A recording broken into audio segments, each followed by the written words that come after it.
My name's Steve from fxpedalplanet. Today we are interviewing and speaking to Ryan Entrekin pedals. Say hello, Ryan. Hello. Nice to see you. Thanks very much for joining us and doing this interview with us. We've got lots to talk about. We're going to look at your sort of musical influences and things like that, and how you got involved into making pedals and some of the wonderful pedals that you build, and hopefully you can give some inspiration and insight to maybe having a go at building pedals yourselves and things like that. So, but before we start, I thought we'd have a little bit of fun. And I've got a quick 10 questions, quick fire 10 questions to ask you. So are you ready for that? Let's do it. Yeah, okay. So it's all pedal related, just a little bit of fun. So just give us the answer, the first one that comes to your head. Hopefully some of them will make you smile. Okay, first one, delay or reverb? Delay. Delay. Boost or overdrive? Overdrive. Clone Centaur, myth or legend? I'm going to say legend. Yeah, I'm with you on that one. Yeah. New pedal day or new amp day? New pedal day. Yeah, definitely. Metal Zone, classic or trash it? I'd say classic. You can have fun with it. Yeah, I think so. Definitely a classic. I love it. Germanium or silicon? Oh, I love them both, but germanium's it's more challenging as a builder, actually. Let's say that. All right, maybe we can go into talk about that a bit later on. So, fuzz before or after war? Wah? Oh, yeah. Fuzz before like, or after war? Yeah. Before war. Yeah. Digital or analog? Analog. Yeah, I'm an analog man as well. So, true bypass or buffered? I like the true bypass. Yep. Yep. And last one, chorus or flanger? Chorus. Yeah, I'm a chorus guy too. So bad on all these. Well, you've just survived the quick 10 questions, and I think you answered them very, very well. So thanks very much for that. Pedals, Sorry? I haven't played any of those pedals, by the way. No, I'm just kidding. Fair enough. All right, well, so we've got a lot to go through, a lot of questions. So maybe we can start with your musical influences and your favorite guitar effects. So when you were younger, what sort of music were you listening to? Well, I started really seriously listening to music like 4th, 5th, 6th grade. Started off with Mozart. All right. And then I went to Weird Al.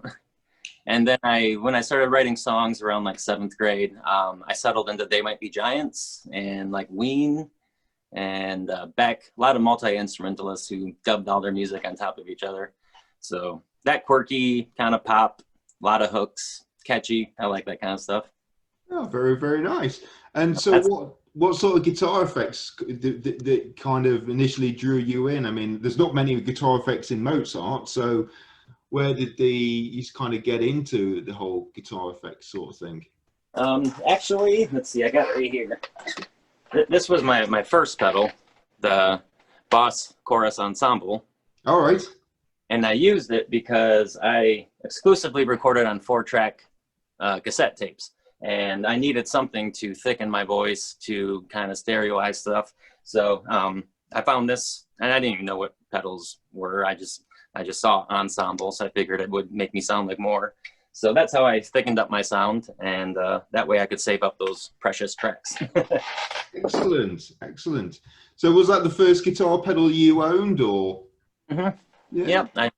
Yep. I was probably 7th grade and had my brand new Stratocaster, and yeah, and I like the wobbly. I use it as a vocal effect for the wobbliness and a lot of weird stuff on the old 4-track.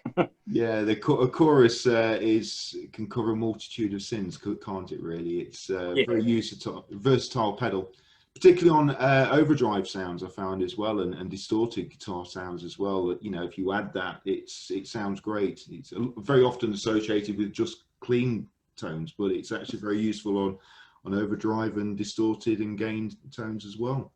Yeah. Yep, absolutely. So when did you start getting into modifying pedals, or is that how it went with you? Did you start just modify them, or what gave you the sort of encouragement to kind of open one up and have a look at how they work?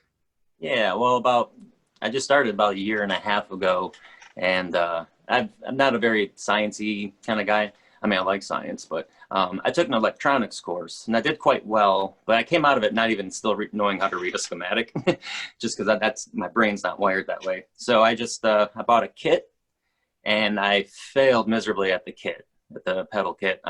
Burnt the circuit board and everything, frustrated. So I threw the pedal and I said, I'm never doing this again. Then like 2 months later, I just started reading about it, decided to educate myself on the pedal so I knew what I was doing. So then I just started building a very simple overdrive fuzz with one transistor, figuring out how the parts worked a little bit, and just kind of kept going, and finally just started building more and more complex mods or clones and adding knobs and switches, and then I'm just getting more complex every day. So one of these days I'll maybe design my very own, but So yeah. how useful are the kits then? Because as you know, I bought a kit myself. Is it useful?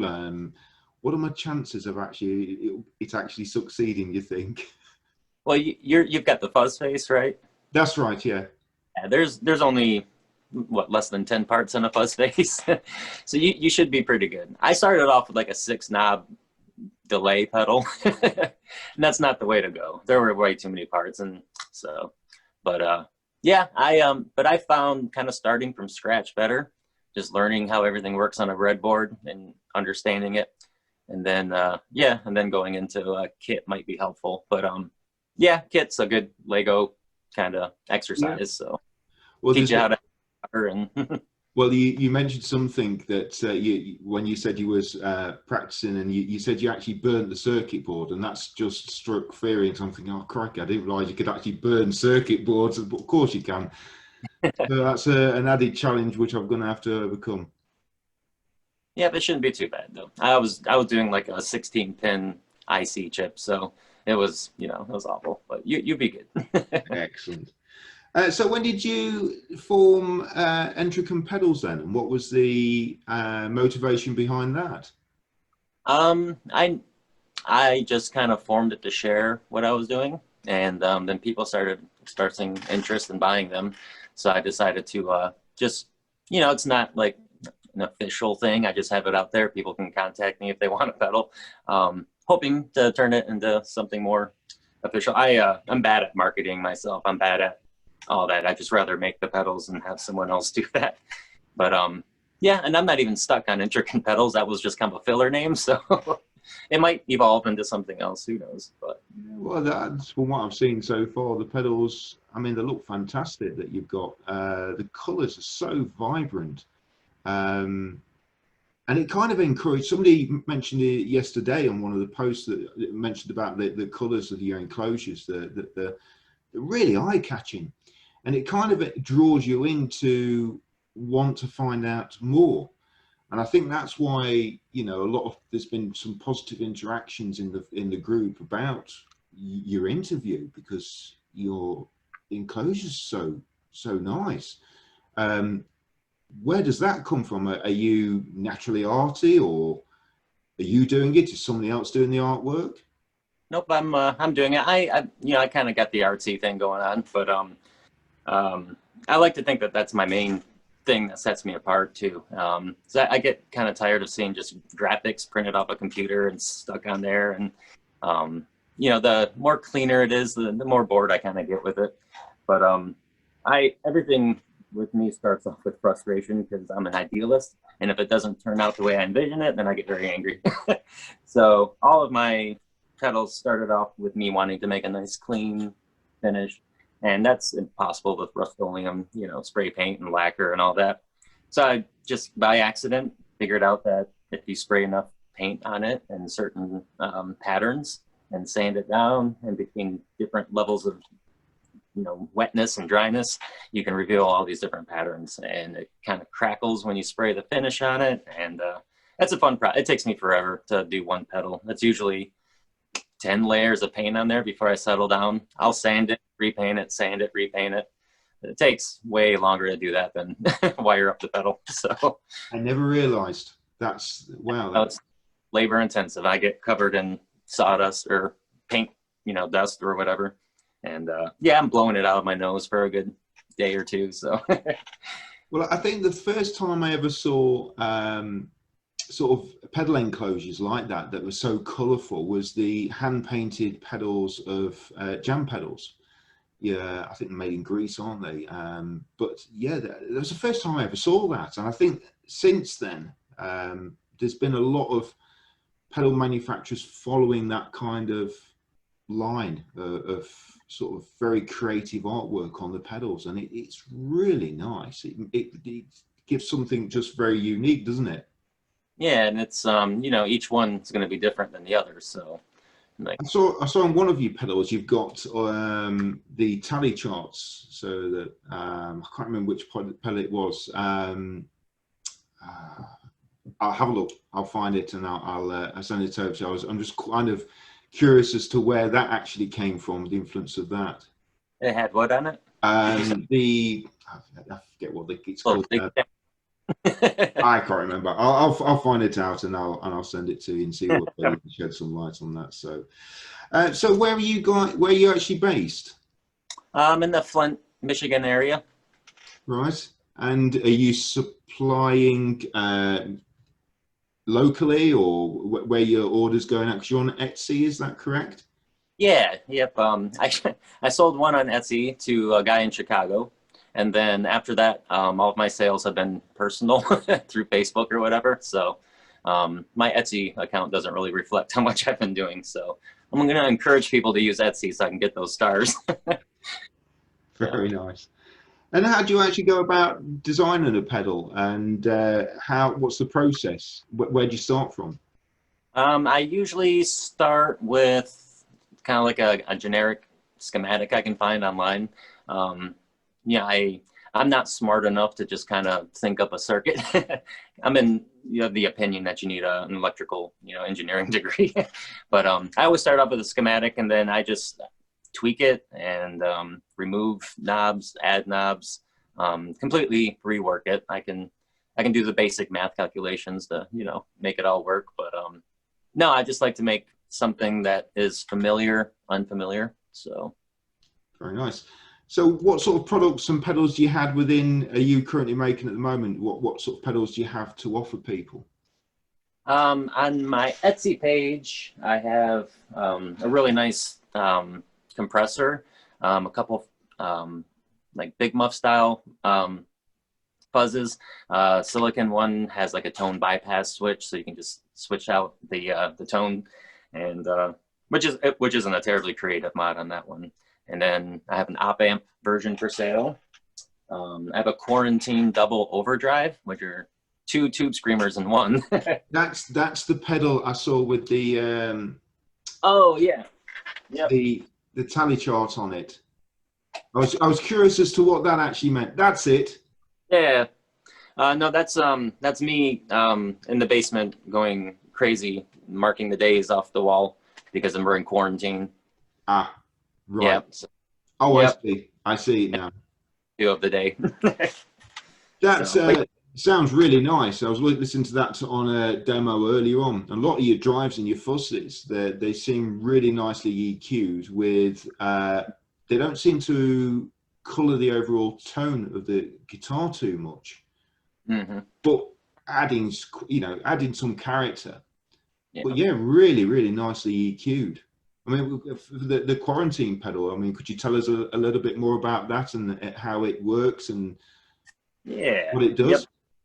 I love the idea of 2 of the same pedal in one because, especially with like a Pro Red, especially, you get so much different sounds out of it. And then sometimes I want to switch from one sound to the other mid-track or mid-performance, but I don't have that many feet.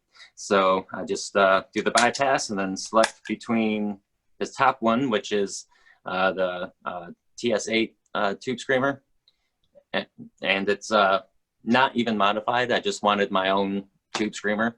So anyway, that's the 808. Yeah. But changed some resistors in there to give it much more gain. Yeah. And I a little more lower on the EQ end. And it's just a lot louder too. So so yeah, you can switch from a very nice, clean, low overdrive, adjust the tone, whatever you want, and then switch it over to much higher gain, higher than the original 808. So yeah, So you've effectively got two tube screeners in one pedal there. there are two separate tube screamer circuits in here. Yeah. Wow. Kind of a headache, but and it's all point to point on the perf board. So I have to make cuts in the track, and yeah, so spend a lot of time. I sleep like 1 to 3 hours a day, so I have a lot of time to do this. And I was having a look at some of the other pedals. You've got the Fuzz Supreme Junior. Yep. So I was listening to some. The demo that's on YouTube. It sounds really nice and spitty. Yeah. I've just made some notes here that sound was really focused. Again, nice. It sounded very nicely EQ'd, with a good, nice solid mid-range, and it sounds like it would cut through the mix very, very well. Because with a lot of fuzzes, you can tend to get lost. But with that one, you could tell just from the demo that I listened to, it's going to cut through. Yeah. Could you tell us a bit more about that particular pedal at all? Or Yeah, of course. I'm going to grab it real quick. Yeah. So yeah, this is the Junior because it's just one of the circuits in there. So you have the tone switch. I spent many days picking up the transistors for these because you can get the same transistors and have a horrible sound, and then have the same transistor at the same batch, but be just a little different. So yeah, I spent a lot of time, and I finally found the mix that I like. So it's just got this little tiny switch there, which gives it a lot of boost in the mids, or it cuts the mids right out. So I love this pedal. It's nasty, very nasty. Yeah. And then it has the dad pedal, the bigger one. I don't know if you saw that one. Yes, was that the Fuzz Supreme, the main one? Yep. Yeah, that seemed to have a lot more bottom end on it. Yeah, this one is really beefy.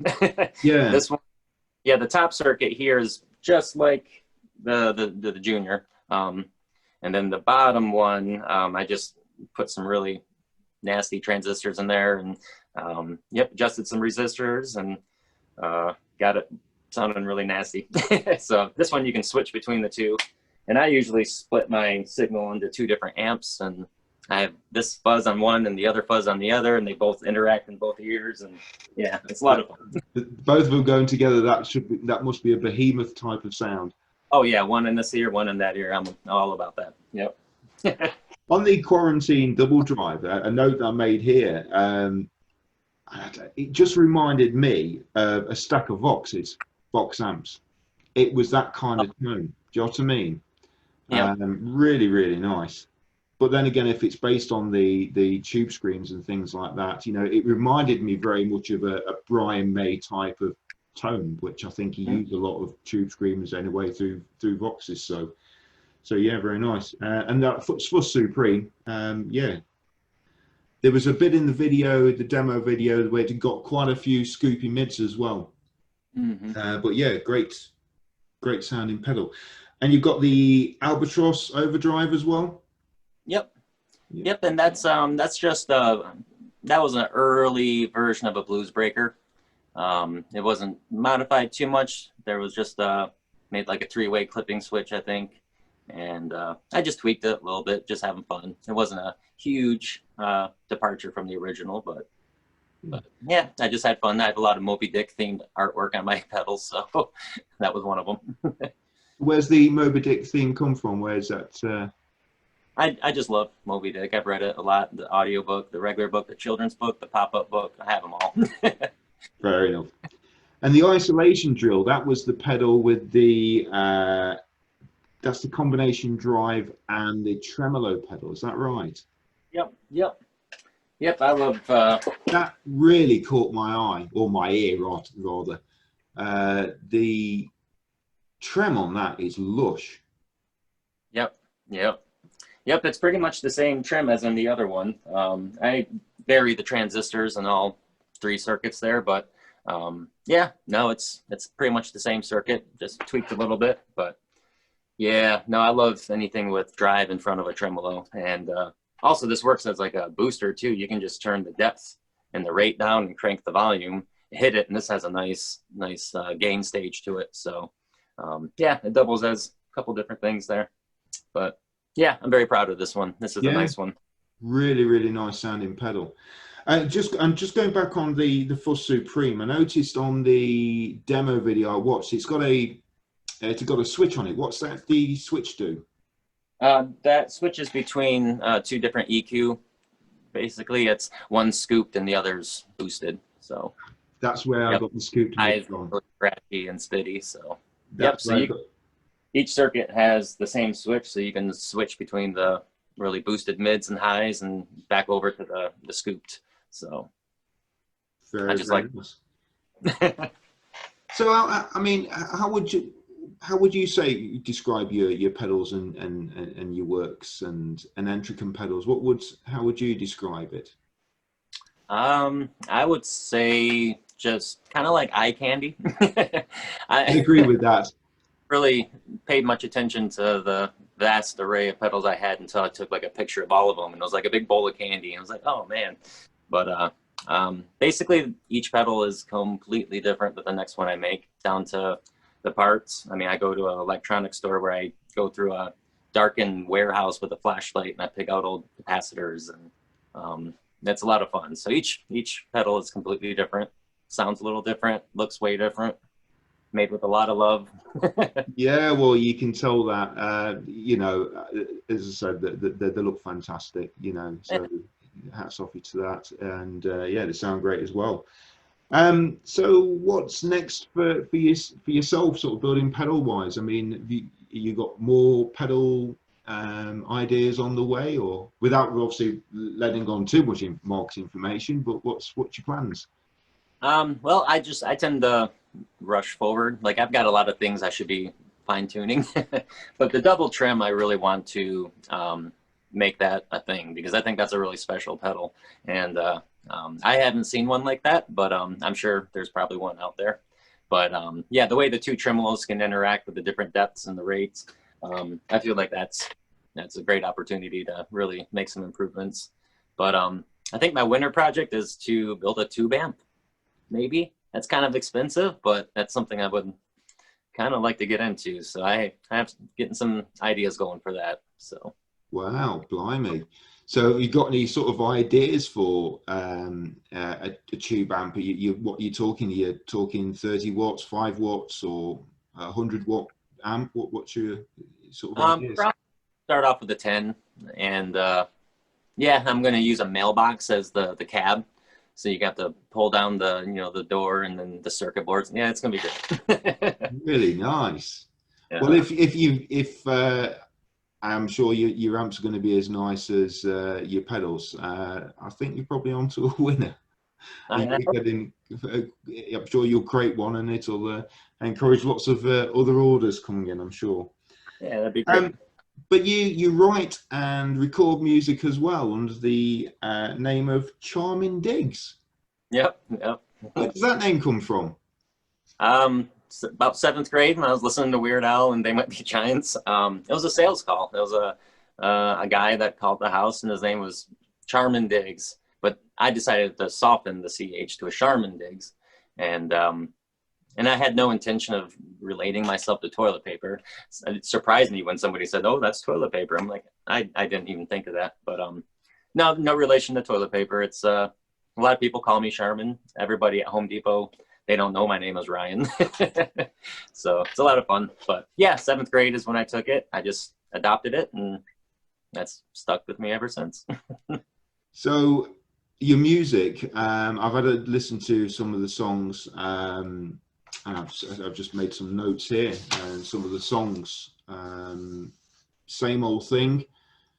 She's got a nice catchy riff, and it was almost, and I always feel a bit, I don't know whether, if I always listen to songs and wonder, what does it sound like? And it sounded to me a bit Gomez-ish, that type of that type of sound? Is that a good thing or a bad thing, or is what would you say yourself?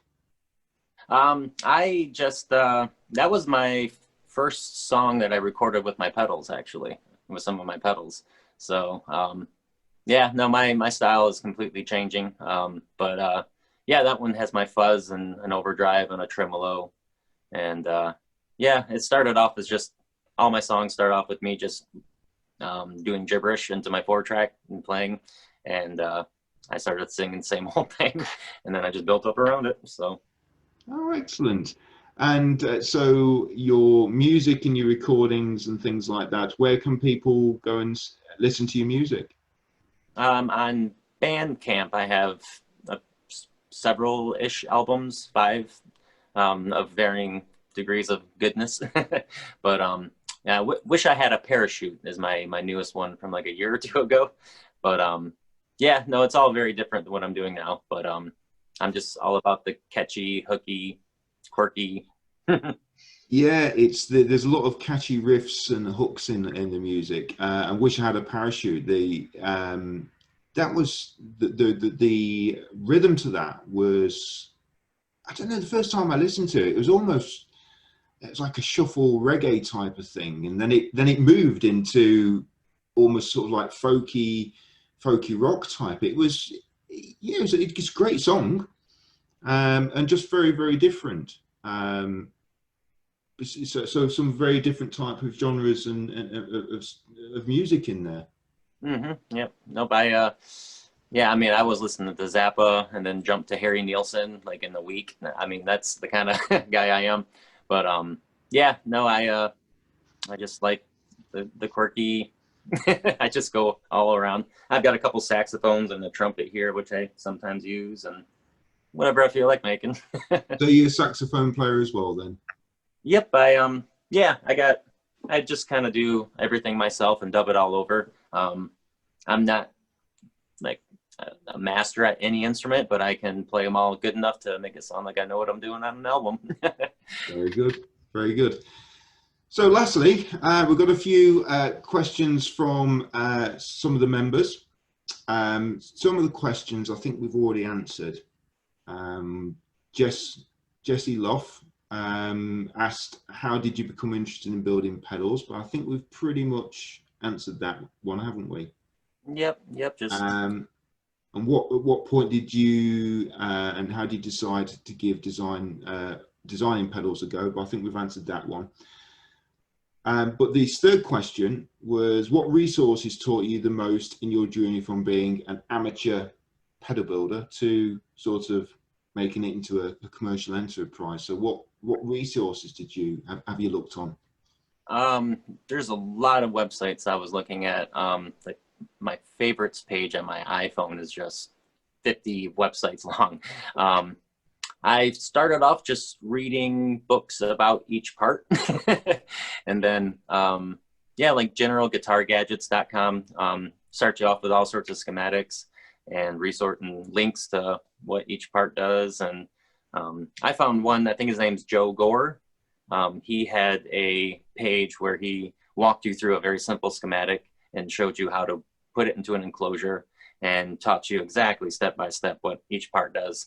And I soaked that in, and that gave me the foundation I needed. So I'll need to do some of that, reading that information out myself, won't I? And on that, have you got any advice for me starting to make my own pedal? I mean, I'm actually waiting for the soldering station to arrive. So once that arrives, then I've got to practice some soldering skills. And I think it's probably high school when I last held a soldering iron. So it's going to be interesting. So, but any advice you can give to me? You know, a little less caffeine maybe when you start, so your hands are more caffeine makes me steady. But yeah, I would honestly check out that Joe Gore page. I'm gonna send you the link. That put me in a good position to go forward. So but as far as doing the kit and all, patience, really take your time, don't rush. I'm very impatient. I just want to get at it. So I've learned patience. Well, that I'm not so. I'm patient on some things, but other things I'm not. So we'll see how my patience is tested on the pedals. So, but look, Ryan, thank you very much. It's been an absolute pleasure talking to you and getting an insight to you as a an individual and your pedals and everything. So thank you so much. It's Thank you. Very, very grateful. Yeah, that was a lot of fun. Thank you. All right. Thanks very much. Yep. Bye-bye. Bye.